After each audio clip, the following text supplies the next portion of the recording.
Welcome back to the 1313 podcast, the most mediocre podcast in the Star Wars universe. I'm Jacob. I'm Jackson. To all you Regs, welcome back to the podcast. To all you Shinies, welcome to the podcast. This is the podcast. Before we begin, please make sure that you leave a like, you leave a comment, you subscribe to the channel, and you also click that join button that is right. We now have YouTube memberships.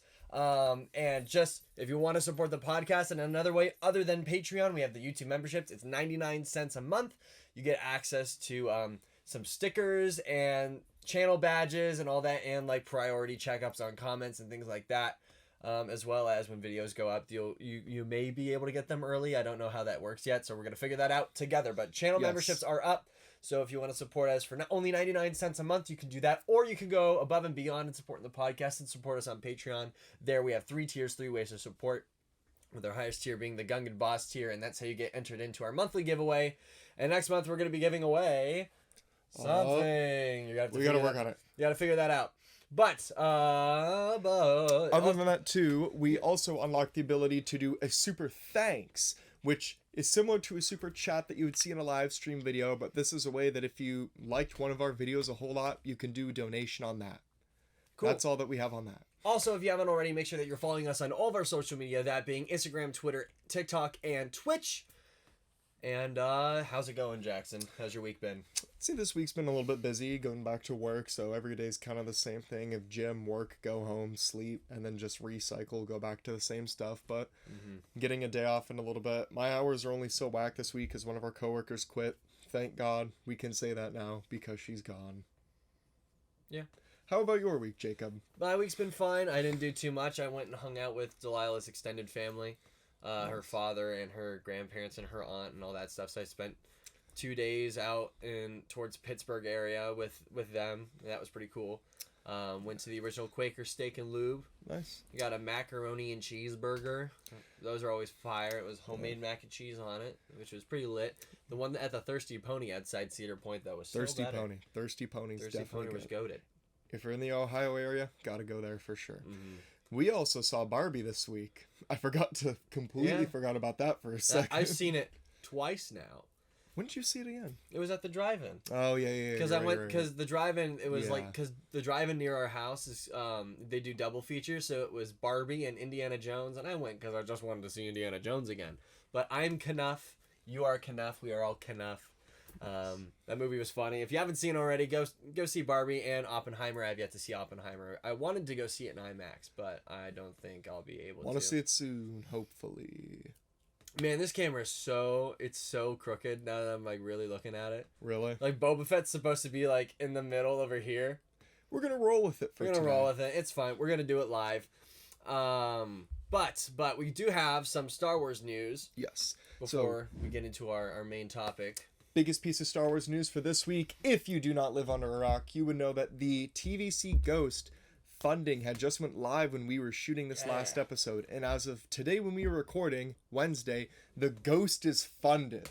That is like super duper exciting. I know I was watching it every single day, like almost on the hour. I kept going on Pulse and refreshing because the numbers would just shoot up. And I was like, holy cow, like we're gonna get it. And now that it's funded, I'm even more tempted to get it. Now that it's funded at its base tier, as long as we can get to that Kanan level, there's no way we won't be able to. It's really consistently funded. I think Tommy did the math of approximately around 500-ish people a day now. We had, like, today it hit 8,000, and throughout today we're now at 8,500. So we definitely should at this rate. There's still 42 days left in the campaign. 42 dang days. If we get past that final period, hopefully they sprinkle in some more pixie dust for us good boys that are funding it. We at the 1313 podcast have already conglomerately funded one. So that'll be good, and hopefully that'll be the new centerpiece of the set. That would be huge to have. I want to make a table like that's like glass pane so I can house it, and then we'd like put everything on that and lower the camera down and stuff, and it'd be great. So that's my goal. That's what I would love to do eventually.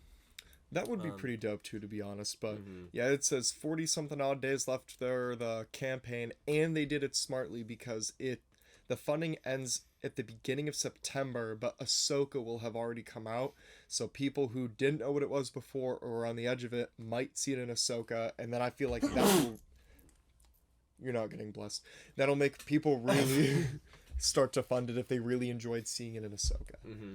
So this is great. I'm absolutely excited for this because not gonna lie, not gonna cap, no kizzy. Star Wars: The Clone Wars, S tier, just because nostalgia and I love it. Oh yeah. Rebels, like this much higher. I'd say I've always said it's the same for me. Rebels is just as good as Clone Wars any day of the week. They're absolutely fantastic. The story is amazing, and they did in 4 seasons what Clone Wars did in 7. Yep. In my opinion, and the fact 100%. That we're getting an extension now in the Ahsoka series is chef's kiss. I'm so excited. Yeah. Also, we had some news about when everybody was like, "Oh, Hobo Clone is Oppo. Actually, it's Oppo." Lucasfilm finally came out and they said no. They now have name dropped this character. His name is Nax, Clone Trooper Nax, and they just gave him like a little bit of backstory that he fought on Umbara, and then he was discharged, and rapid age and hungriness has led him to beg. Yep. So now it's confirmed that he's not Oppo. So stop saying that he is. Cool to see that he was in Umbara though, in a major battle for sure. Maybe somewhere along the line we'll get a random callback to him, which would be a bit funny. But and Tales of the Jedi Season 2.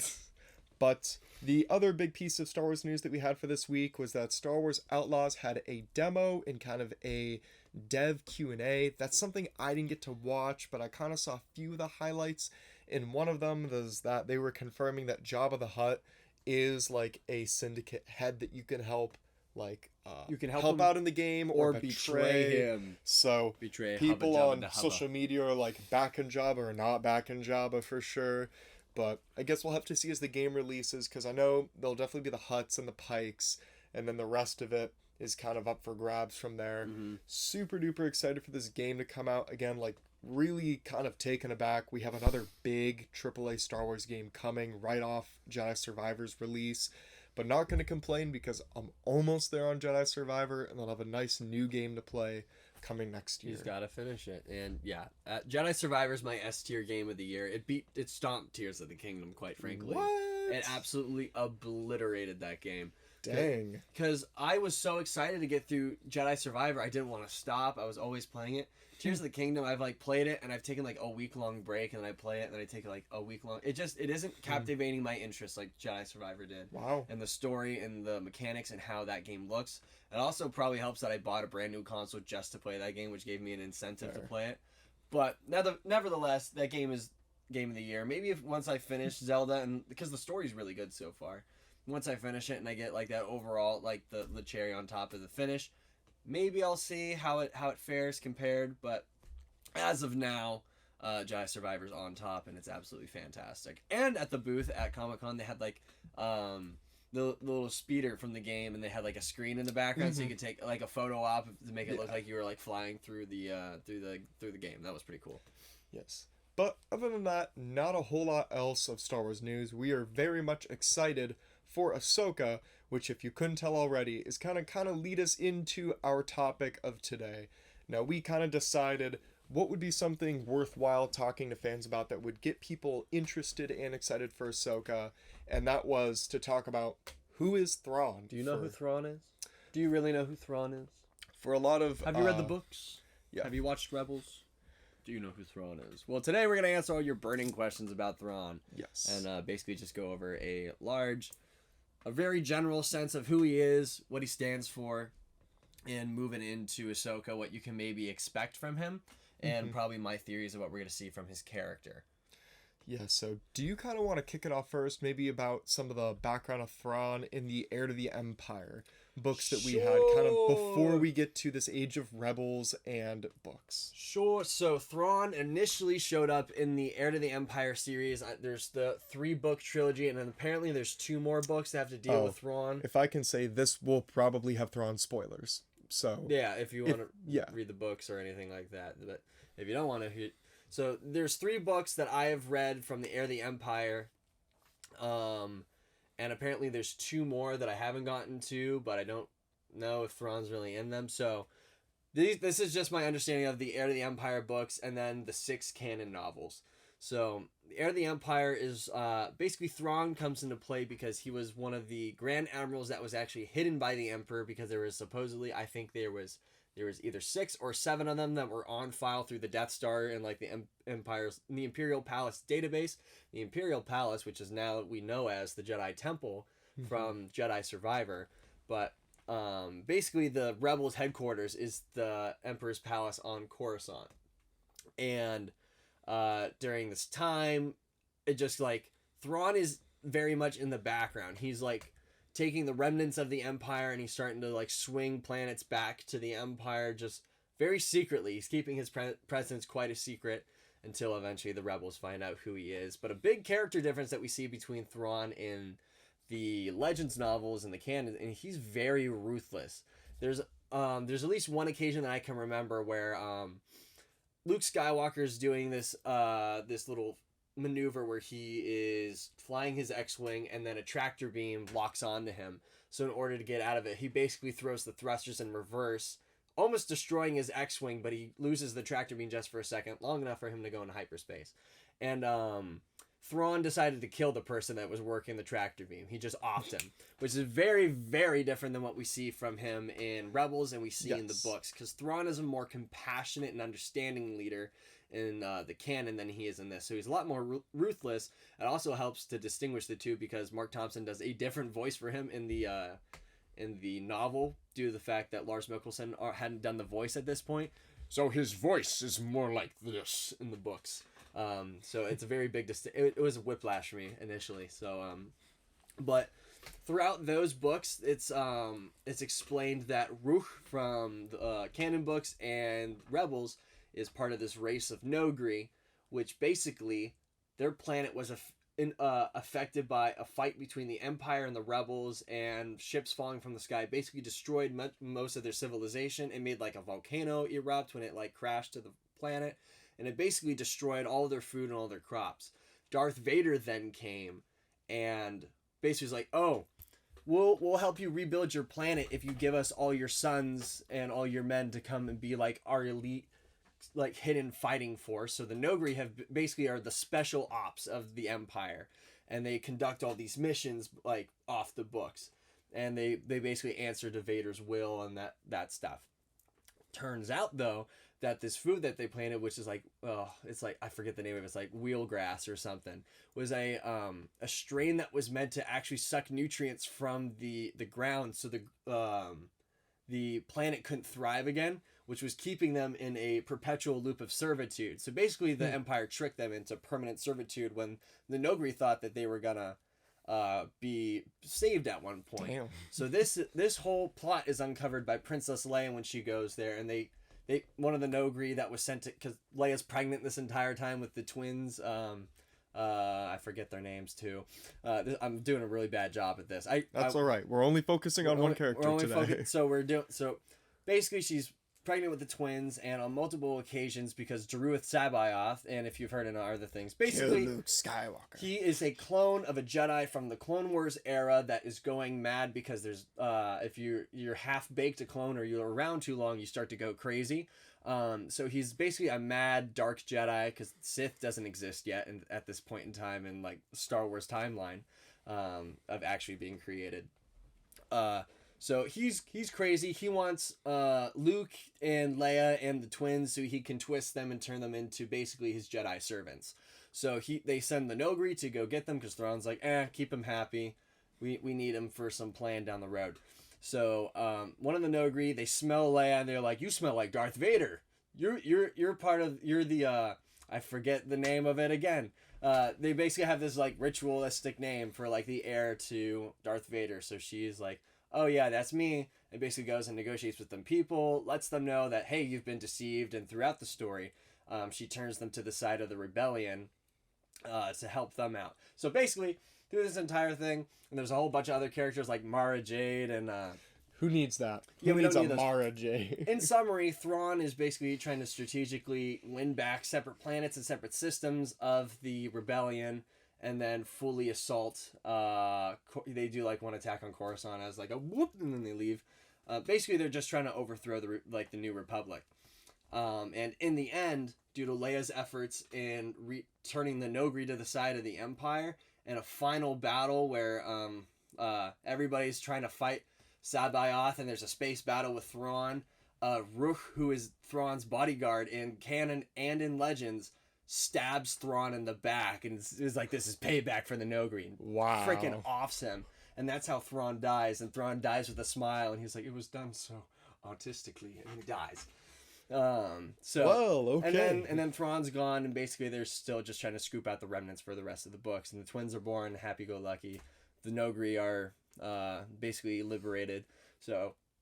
But in essence, Thrawn's character in those books is a lot more ruthless. He is a lot more kind of demeaning, but he's also very focused on the artwork as well. Okay. This was that's something, a constant thing. So that's a constant part of his character. Although, like, before I read these, I was under the impression that somebody said that he's like a mind reader in his race of people, and that's how he could like predict things ahead of time. He's still a strategic genius in those books. And he does also use artwork to learn. So that's a constant between those books and the new stuff. Got it. Okay. So then I feel like we are then reintroduced to Thrawn in Star Wars Rebels. In Season 3 specifically is where Thrawn kind of pops onto the scene. This is the time where Ezra has the Sith holocron. This is after the whole Malachor incident. So Ezra's kind of doing his own dark thing. And then Thrawn is brought in to fix the Lothal problem, and this is when we're also started to be introduced that he is competing with my mind is blanking. Orson Krennic. Yeah, Orson Krennic for Stardust. That's in the third book.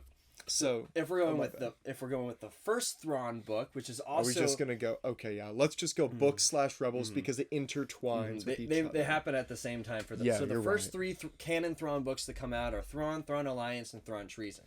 And the first Thrawn book, and it's signed by Timothy Zahn. It's my favorite one.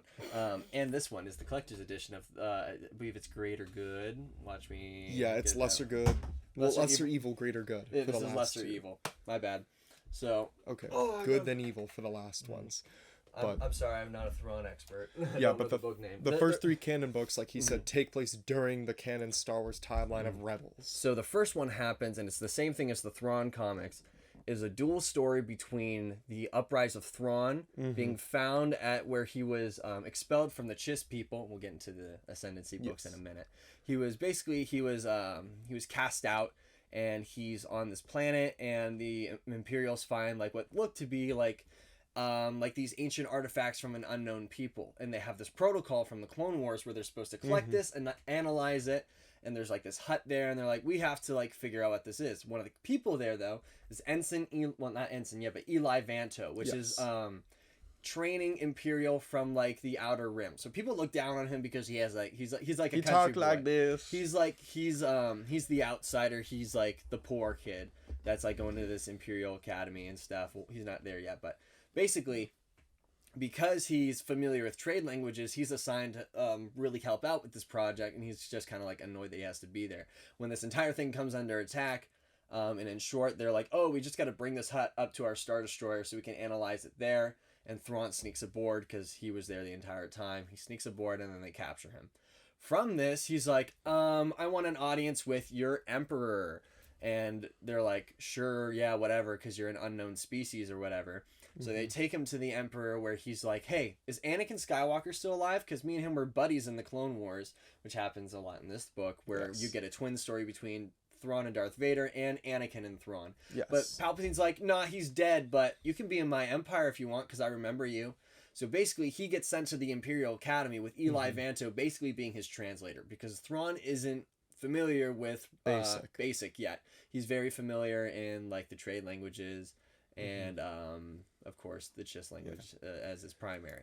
And what's really well done in a lot of these sequences too, when Thrawn is training through the Imperial Academy and kind of getting the hang of everything, is that this is the side of the Empire that you see that is very much like racist towards aliens, and how they really look down on people who don't live what are described as the core worlds like Coruscant. That was something actually kind of touched in The Mandalorian Season 3, when we see Dr. Pershing back on Coruscant, and they're like, oh, it's better than being in the Outer Rim. And all these rich bureaucrat people are like, oh, yeah, the Outer Rim. And it's like, still exists for the most part the entire timeline of Star Wars. The core worlds are very snubby, very high class, and like wealthy people. So they look down on everything, and we also see a lot of the fact that there is a lot of prejudice towards non-humans in the Empire. Yes. We see this a lot throughout Thrawn's time at the Imperial Academy on Coruscant, and there's like a gambling rig that's meant to like get Thrawn in trouble, like to frame him for like gambling, which wasn't allowed amongst cadets. And then as they're like leaving this, then they're attacked by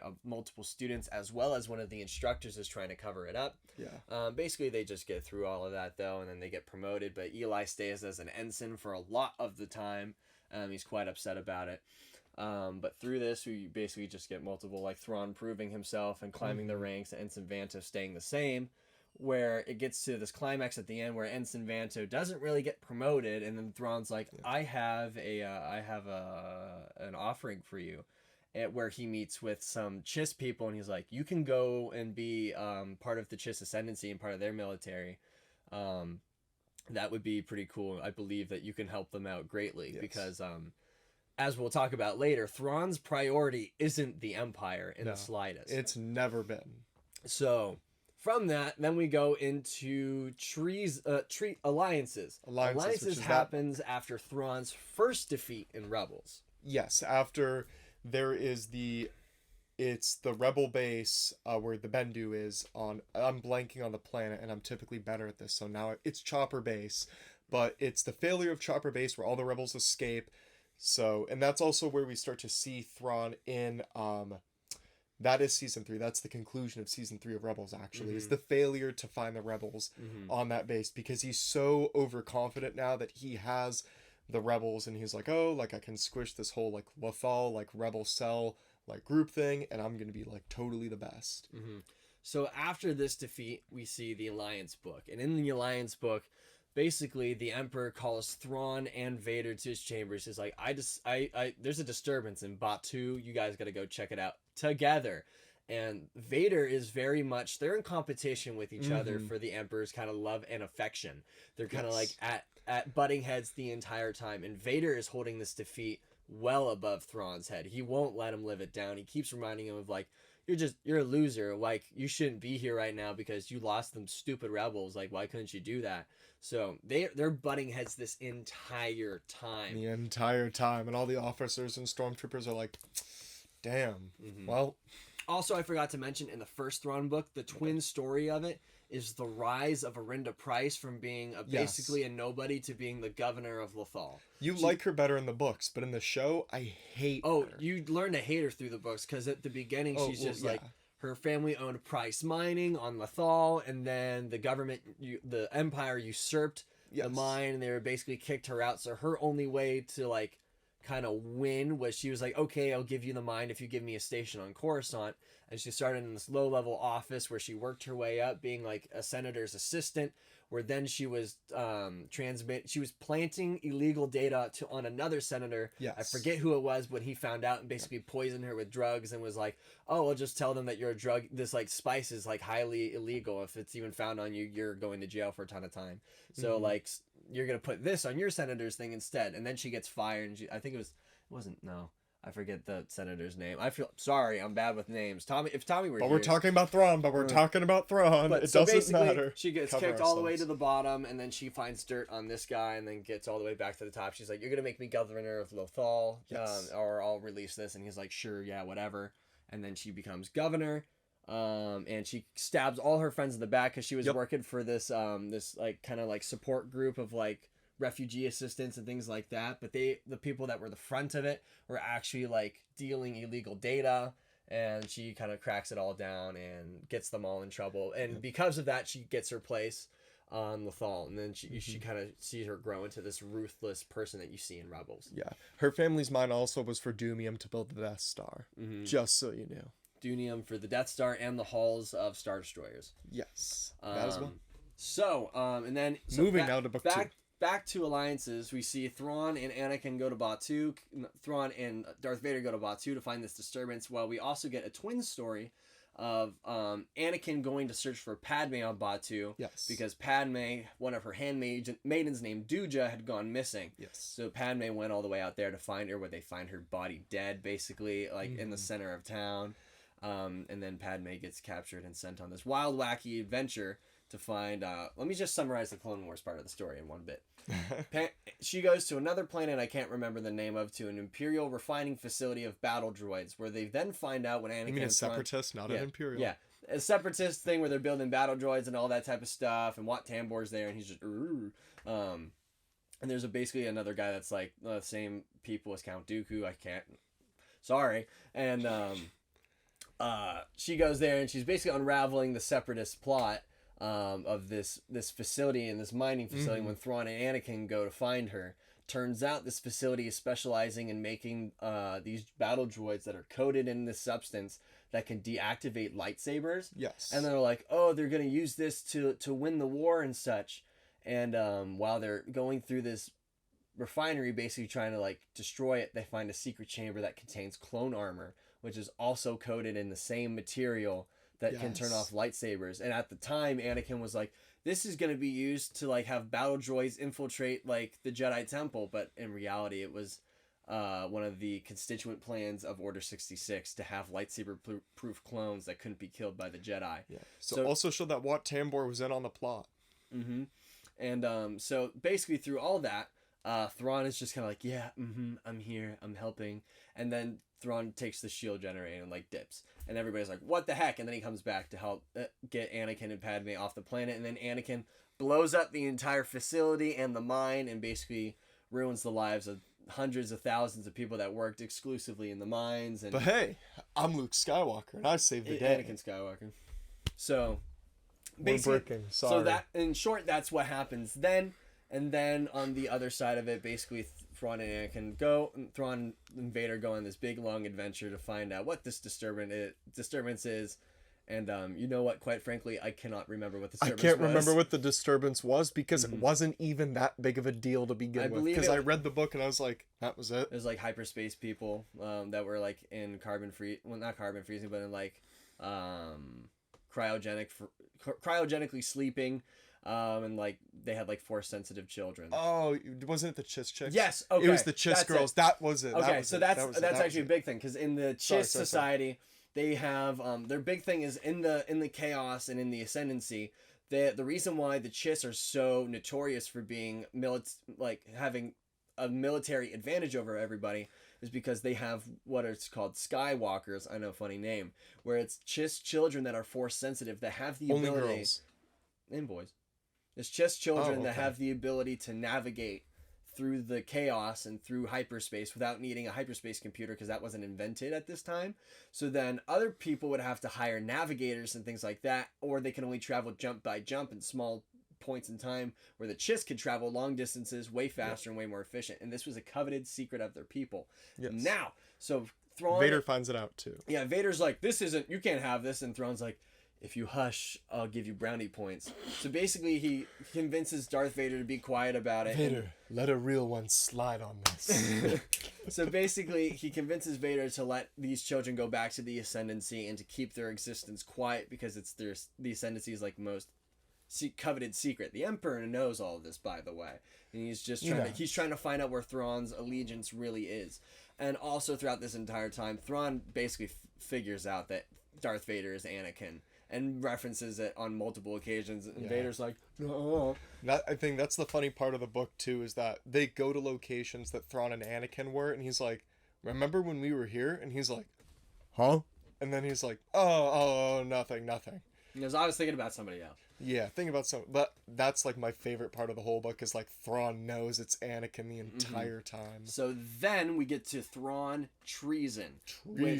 It happens midway during season 4, where basically the Emperor's like, yo, you and I are gonna have a talk eventually, but go help this guy real quick. Yeah. At the time, Thrawn and Orson Krennic are competing for funding between the TIE Defenders and the Stardust Project of the Death Star.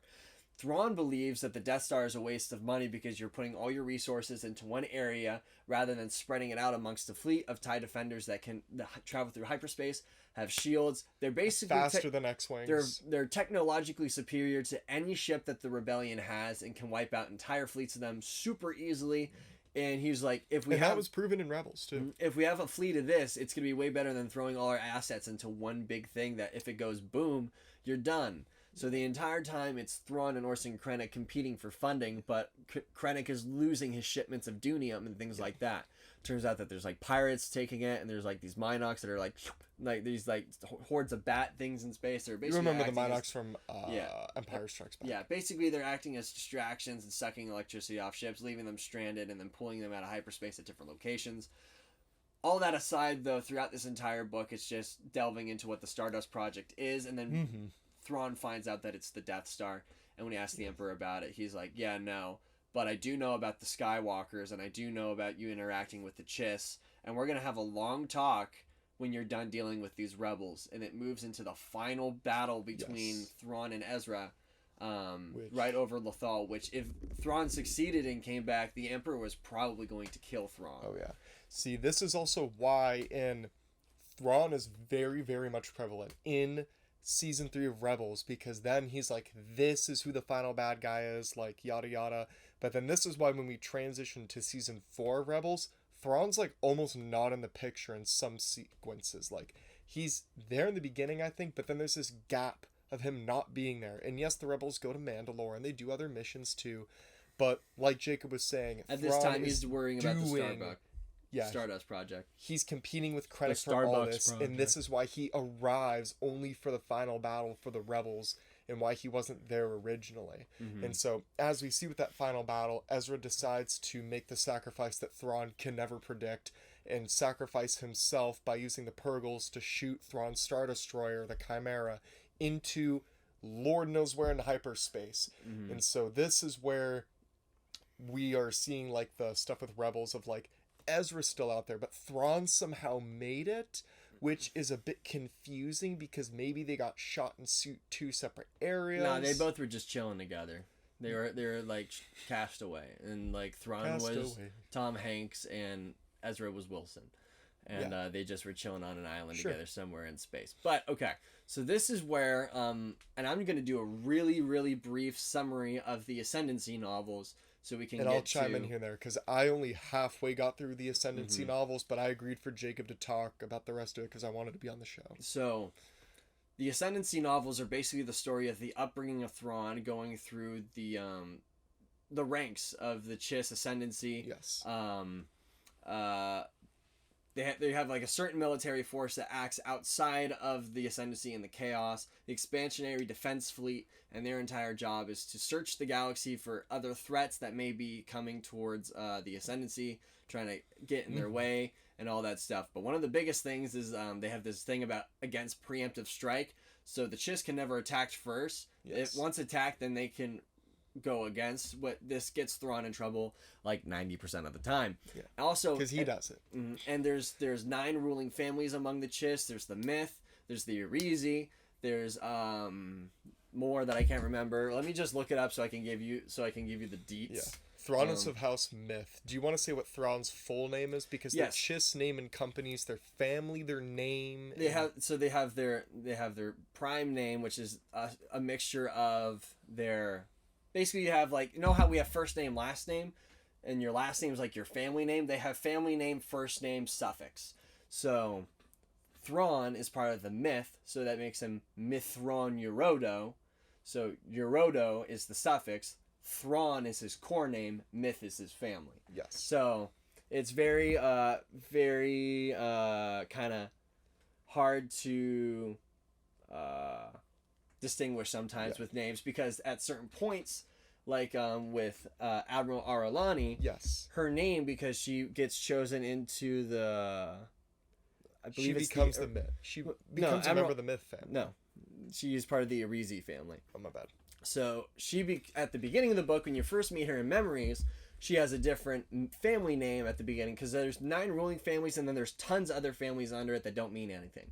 Yeah. So their names will change, which is sometimes kind of confusing. But there's the Boadai, the Chaff, the Klar, the Lasco, Arizi, the Myth, the Abek, the Fila, and the Usaf. So those are the families of the ruling families. They're the aristocra. And and they have their own little council that they sit on to and make all the big decisions. And all of them, there's always political tension between all of them. All of them hate each other. All of them want, like, they want mines so they can be the best and things like that. So through all of this, it's like it's a national thing that everybody hates Thrawn. Everybody hates Thrawn because not only is he good, he disobeys orders kind of, but always has winning results, which gets him in a lot of trouble. But he kind of gets past it because not only does he have the support of Admiral Ar'alani, but Supreme General Bakif has always got his back.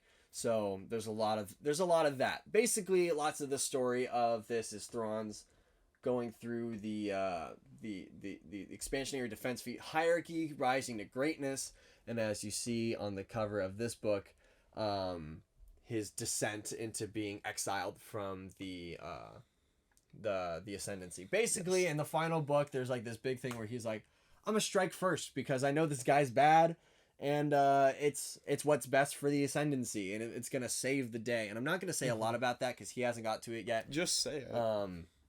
Well, this is just the most important thing at the end and what people need to know. If you really need to do your own reading on this to get like all of the little nuances, and eventually I'm going to come out with a giant video essay about who is Thrawn, where I'm going to do tons of research, and I have a script, I have all that, so I'm going to get like nitty gritty. It's going to be like an hour essay or something like that.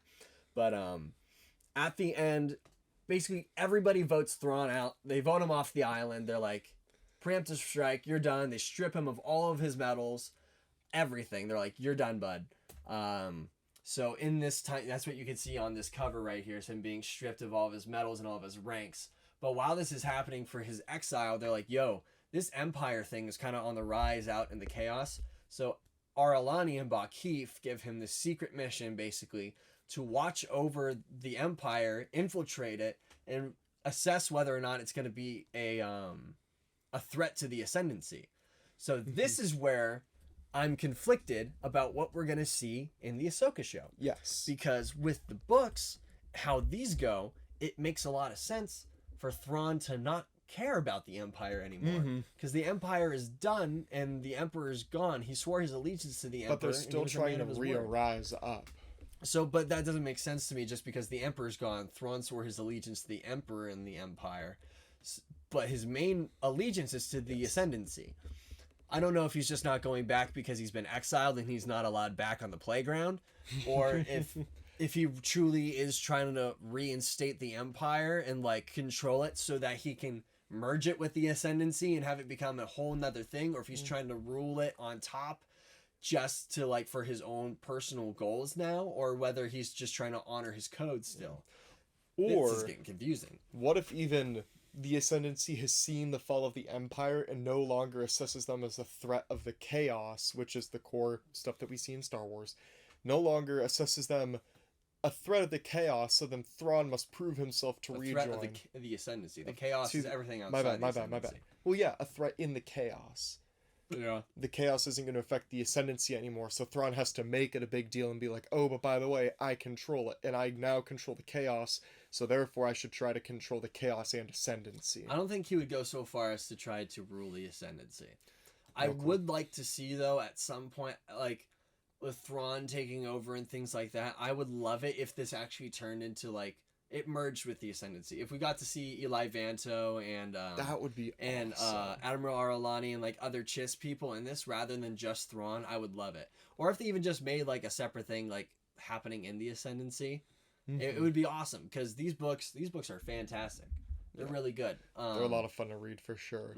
Because every book starts with a long time ago beyond a galaxy far, far away. Yes. So this is a whole separate part of space with its own little bit of set of rules. And that's why I was really excited when we heard about the leaks coming from the Ahsoka show. Yes. Talking about, oh, there's going to be free space in a new part of the universe with people that use the Force differently than what we're used to. Because the Ascendancy is outside the universe.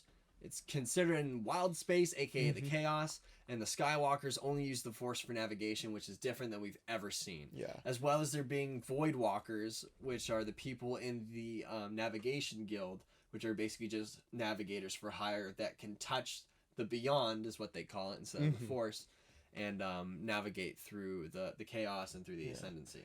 I will be Yeah, because again, this is a whole separate era of stars we've never seen before, and I feel like that would be amazing if now we finally tied these two ends of the stories together of this is everything happening in here, and here's the ascendancy, and now it's all coming together.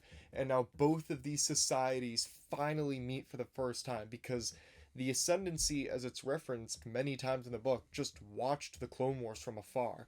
Like, Thrawn in the books is fascinated with the Clone Wars and like the Separatists and the Republic, because he doesn't understand it or what these people are doing. And it's funny because in the Alliance books, he touches on the point of like, oh, aren't like Sith supposed to be like these excellent warriors, and like Jedi just aren't, and that's why they always lose. And Anakin gets pissed because he's right, because Count Dooku can beat them in almost anything. And or even in a lot of the other circumstances when Thrawn is in the Empire, in a lot of whenever they're traveling around, he consistently tries to find Separatist droids or Clone Wars artifacts so he can like reconstruct these things. I even think there's a scene where there's a whole point in time where he is makes the buzz droids. He's taking control of a ship, and then another officer's like, "Oh, I'm taking control," and he has droidicas and he has buzz droids that he's repairing on the ship. Mm-hmm. And basically he's like, you gotta throw those away. He's like, no, these have a dunium outer shell, and these are worth more on the market. So they were like, fix them up and then sell them and give me the credits. And he's like, okay. And then later in time they get captured, and he uses the buzz droids to cut through their cell. Because he has a beckon call in them, and a beckon call is basically how new Teslas have like the ability, you push a button on your phone and it drives to you, pick you up. That's what that is. But that was always a cool, but it really ties in because I feel like we maybe should have touched on this more in the beginning, how Thrawn has this overall theme of artwork, how the artwork of a culture can tell him how to beat an enemy, and it shows them what they believe in and what they value.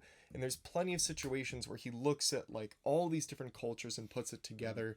For example, in the Ascendancy book, there's a part where before Ar'alani is an admiral and they're both still in training, he takes Ar'alani to an art museum, and he's like, hey, bores her to death on a date. He's like, I can tell what a tactic is just by looking at their art. And she's like, that's Cap. So at one point they're looking at dinnerware from like this one family that's like, it's shaped in such a way that it's like, it's longer, so it looks like it would deposit food in the back of the mouth, which led him to believe that the people that have it have these large front incisors that are made for like chomping at flesh and blood, while their taste palate is in the back of their mouth, so they don't taste flesh and blood when they attack, which led him to believe that this race of people are more fond of knives and dagger play and close-up fighting if they're using their mouth as one of their main weapons, and that in this culture long-distance weaponry might be considered dishonorable or just frowned upon in use.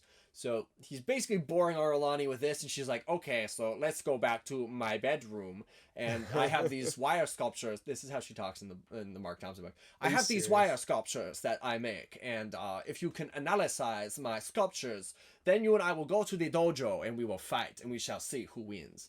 And basically... I'm not ever listening to that. I'm not ruining the Ar'alani headcanon voice that I've created. What does your Ar'alani sound like? A regular female. Not like that. I like how she sounds in the books. Really? Mm-hmm. But basically, she lets Thrawn study her artwork, and then they go to the dojo, and Thrawn is basically like, oh, your entire artwork is like branches of 3 on these trees, so you like to attack in combinations of 3, and everything's very wide out and spread, so you prefer wide attacks, and because of your dedication to the craft, you're also not dishonorable in how you fight, and blah, blah, blah. So basically, he reads her like a book and doesn't even get touched, and he like, multiple times just goes like, boop, and like pokes her and makes her really mad.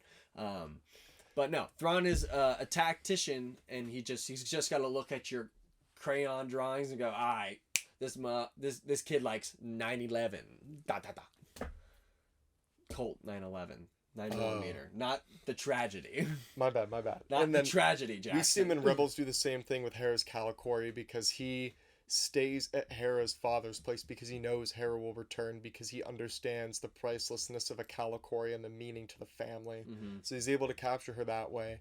But the dude, again, like one of the points that Jacob had, in Rebels in the books, he's very compassionate for the leadership that he commands, because in the books he's always trying to challenge those under him to do better, and he's always assigning them new like things to like test them essentially. And not even just testing them like in their physical capabilities, but also in their strategic and analytical sense. There's many times where he'll be following something and he sees something happening, but he'll allude to it and let the people under him kind of come to the conclusion that he's working on their own fruition to help them tactically. This is why he presents Eli Vanto to the Ascendancy, as he's like, this guy will help you a lot, because he's worked with Eli for so much time. Eli has become basically a mini Thrawn. He's at the same tactical level as him. He can see things like before anybody else can. He can analyze enemies' tactics like on the fly and very quickly. So throughout these books and throughout, you don't see it as much in Rebels as you do in the books. He's always challenging everybody under him to make them learn. So that way he's not just leading by example. He's creating more tactical people in the Empire so that they're more effective. Yeah. His whole fleet loves him because he always builds his people up too. It's like, promotion. You did a bad job, but you get him next time. Wasn't it like his like commanding like stormtrooper officer, he intentionally doesn't promote for the longest time so he can keep her like with him to begin with because she's so successful? His first officer, yes. Yeah, Commander Pharaoh. Commander Pharaoh. Pharaoh, never mind. First officer Pharaoh. Yeah, she's like, I want to be like, he's like, but I like you and you're like really good at your job. There's multiple times in the books where he has to leave the Chimera and leaves it completely in charge of her. So she has to like, she rules it just fine. Yeah. So, but no, Thrawn, W character. Please, if you haven't already, read these books. And if you're not going to read them, continue to bug me and so I can make this compile video happen, because I want to do it. I just have to like, I'm re-going through all the Ascendancy books right now, so I have it like fresh in my mind so I can write a proper script. But no, Thrawn, this is why I like Thrawn so much, because his character is very deep. And there's a lot of like lore to him and like the Ascendancy, and this is why I'm so excited to see him in Ahsoka. And I hope they not only fledge out the Rebels crew, but I hope they also take a good look at Thrawn and the Ascendancy and move in that direction for that stuff. Also, side note, the Chiss helped out with the battles between the Jedi and Sith armies in the Old Republic, and then when the Jedi started losing, they pulled back to the Ascendancy, and they're like, eh. They're like, we don't need it. Yep, so that's why I also hope in the Dawn of the Jedi movie and like that kind of like High Republic movie that we're getting or show and like everything in that era, maybe we'll see some Chiss, because that would be cool. Anyway, Jackson, what's your favorite Thrawn book? Favorite Thrawn book, definitely,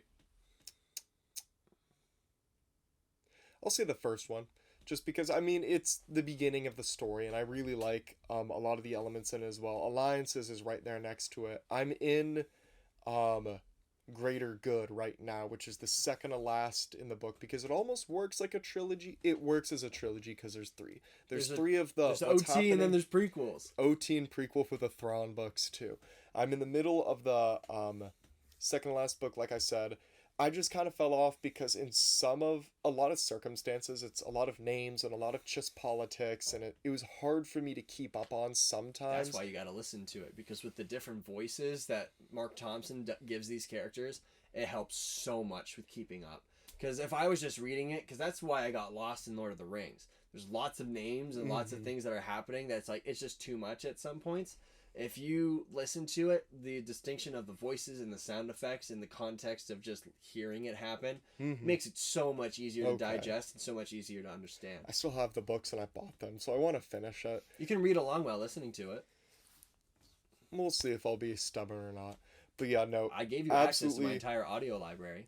I love the books. I picked it up actually freshman year of college is when I started reading Thrawn, and I've talked to several people about this before, but I major in intelligence, so it's what inspired me to minor in religion, just because instead of using art, I believe that religion is the way to understand people, and that you can understand their motives and their beliefs and their ethics through religion. So that's why I picked it up. Now, looking forward to where I'm at right now in life, I'm not going to do intelligence work at all. I've enjoyed it while I was in school, and I will probably continue in the studies of religion because I've loved it so much. So I kind of thank Timothy Zahn a lot for really just kind of like putting me on this path of like maybe seeking out religion as a field of study to begin with. And it's kind of funny to think how a blue character book almost completely shifted my entire life's dynamic. Mm-hmm. But yeah, love the books 100%. You got to read them if you have the time. I love Thrawn Alliances the most, just because not only is it a dual story between Thrawn and Vader, but Thrawn and Anakin. And Anakin was, you guys watch this show, you know, Thrawn, Anakin, and Han Solo are my boys right now. They're like my favorites. Especially Thrawn and Anakin, they're like my number one and number two. Mm-hmm. So a book with the two of them, and then they're like going to Batu and things like that, and Galaxy's Edge existing. It's so cool. It's rooted in so many different things for me, and I absolutely love it. The story's a lot of fun. That plot twist that happens towards the end, where they're like, "Yo, this clone armor is coated in the lightsaber, shutting off stuff too." That was wild reading that. That had me like my jaw on the floor. I was like, "What?" Because what if it happened? Mm-hmm. And the reason why I have this Thrawn tattoo, and the reason why he's like my favorite, is because Thrawn is somebody that is not only just superior to everybody, but he also leads by example and likes to uplift those around him, which is something I kind of want to do. And not to say in any way or shape or form that I'm superior to anybody, but especially in my major and like my film classes that I had last year. Out of my set group of people, me and one other person were the only film majors. Nobody else in that group had ever really touched a camera before. And me, I've always had this eye for composition, and I do photography and things like that on the side, which really helped me grasp this intro to film class extremely easily. So I always felt like I had this above knowledge over what everybody else in the group had, but I never wanted to be like, "You're doing this wrong, let me do it." Although sometimes that happened, I did my best to try to nudge people in the right direction and to like teach them how to do things rather than just force it on them and just be like, "I know more than you." I never want to gloat, or I never want to act like what I have is more superior to anybody else, because there's always one more person. There's always a bigger fish. There's always somebody that's better than you, and there's always something for you to strive to. So I think Thrawn is a great role model for a person that you should try to strive to be. Somebody that's humble, but sure of themselves and confident in what they do. So that's one of the main principles I got the Chimera, other than it standing for... It looks cool. It looks cool, and it's standing for loyalty and respect, and it was gifted to Thrawn in the Ascendancy books by a race of people after he basically saved them from extinction. They gave him this ring with the symbol on it, and it was one of his greatest awards and his greatest honors. So... yeah, that is in a very, very brief summary of who Thrawn is, and the all 9 books that I have read so far. Again, I urge you to read them, or at least listen to the audio version. And if you're like, "Oh, I don't feel like buying audiobooks," there's this app you can get called Google Opinion Rewards. And what it does is it will give you a couple cents to answer questions about Google searches or places that you shop. It'll like ask for a picture of like a receipt, or it will ask if you went to a store, or it will ask if you watched a YouTube video, or if you look on Google, it will be like, "Hey, did this search result help, or would this be a better thing?" And it's just, they'll give you like 10 cents or things like that for you to use on the App Store. I have never paid full price for an audiobook. 90% of them I've gotten for free just by answering simple questions about things I look up and places I've been. And it's a great way to build a arsenal of audiobooks, or if you just want some Poke coins for Pokemon Go, is a great way to gain some cash so you can buy some of those, so that way you're not using your real money. It is an amazing tool to getting books and things like that for free. And I couldn't recommend it more. Also, another hack is if every time you sign up with Audible for an account, they give you a token for 1 free book, and all you got to do is create a new email. So I have 2 of the Heir of the Empire books on Audible, just because I created new accounts to get a token to get 1 for free. So that's my little lesson to you. If you want it, I highly recommend that you listen to the audiobooks. We had Marc Thompson on the show. He talked about his experience in reading those books. If you haven't seen that episode, please go see it. The quality on our end is absolute trash because our Wi-Fi was terrible, and that's probably one of the most embarrassing things that has ever happened on this podcast, because I was like, this is like a guy I admire, and we looked like absolute noobs. He even did our outro, if you didn't notice the change. If you haven't been listening through to the outro and for figure photography, it's Thrawn. Thrawn is doing our outro, and that's not an AI, that's Marc Thompson. So again, thank you, Marc Thompson, for doing that for us. I really appreciate it. Excuse me. Maybe someday we can meet you again and we can get an updated one because it's a little dated at this point. Unfortunately, but we love it. And it's one of the greatest gifts anybody has ever given us. I show that to people and I'm like, this guy, he recorded this thing for my show and he's like super famous. Love him. Also, talking about awesome gifts, if you've seen this, thank you to Hunter Schultz for getting me. We did an episode on this when he sent them in. He sent us all very awesome gifts, and what he sent me was this San Diego Comic-Con Thrawn box, and that was very cool. I got to meet Timothy Zahn, the author himself, and not only did he sign the outside, he signed the inside. So I can display it open, or I can display it closed. Now he just needs Marc Thompson's signature. Well, I want Lars Mikkelsen on this one, and then on the inside of this, I want Lars and Marc Thompson, because this is like my grail. This is like my there's only 750 of these in the world. So that's like my grail piece. It's sold out in seconds and I somehow got it. But Worth it. Yeah, totally worth it. It was like 150, I think. And now it resells for like anywhere between 3 to 6. Yeah. Crazy. But thank you guys so much for watching this episode. I hope you enjoyed our very, very brief, comprehensive summary of who Thrawn is. I hope this gives you some insight as to who Thrawn is as a character, from his roots to the canon. And I hope this helps you formulate your own fan theories as to what we're going to see from Ahsoka, and gives you some context and maybe some deep cuts that we're going to see in that show, because we know Dave Filoni likes to add some references and sprinkling some fun things. So again, thank you guys so much for watching this episode of the podcast. I'm Jacob. I'm Jackson. Make sure that you subscribe, you join the channel with the join channel button down below, you leave a comment, you leave a like.